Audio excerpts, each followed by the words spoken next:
An interesting point is that the Quran says that belief in a creator is the natural state of all human beings.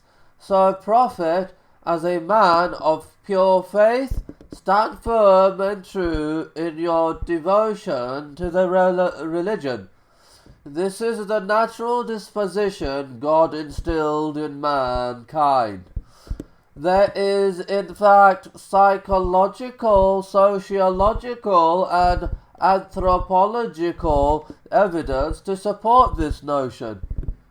Oxford University psychologist Dr. Olivera Petrovich, an expert in psychology of religion, conducted some studies concerning the psychology of the human being and God's existence.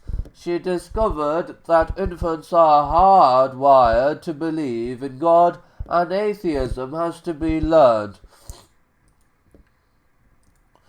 Professor Justin Barrett did some research by looking at the behavior and claims of children. He concluded that the children believed in what he calls natural religion. This is the idea that there is a personal being that created the entire universe. That being cannot be human. It must be divine, supernatural.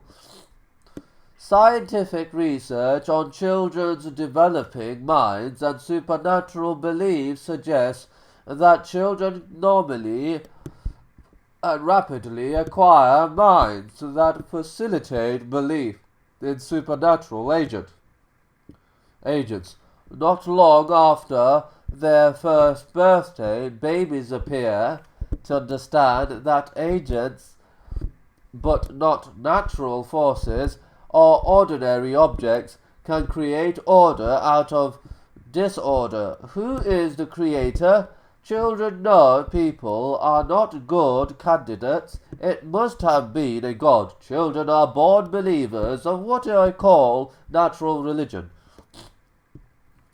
Let's consider the atheism of communist Russia and communist China. The Soviet Union was the first state to have an ideological objective to eliminate religion. And replace it with atheism. The vast majority of people in the Russian Empire were, at the time of the Communist Revolution, religious believers, whereas the communist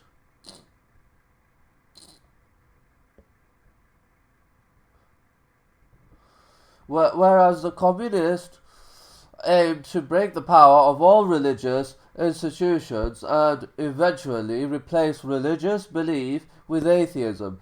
Toward that end, the communist regime confiscated church property, ridiculed religion, harassed believers, and propagated atheism in the schools.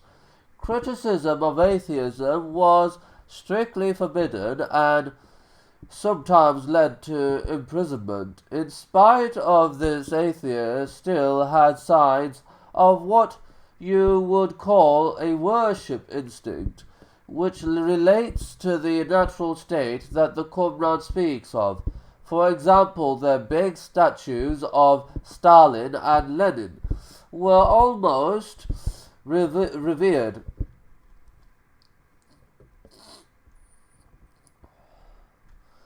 When you look at different cultures, you can see this worship instinct coming through. This instinct even manifests itself in atheist cultures. The fall of communism saw a rapid revival of religion, which is flourishing today in Russia. If belief in God is nothing more than an ideology, something that people are indoctrinated with by their parents, then shouldn't these efforts by the Communist Party over the space of several generations have undone religious convictions? All this evidence leads to one conclusion: belief in God is not taught but exists naturally within human beings. Therefore, when pondering God, the question shouldn't actually be does God exist? But rather, what reason do we have to reject his existence? Because God's existence is self-evidently true.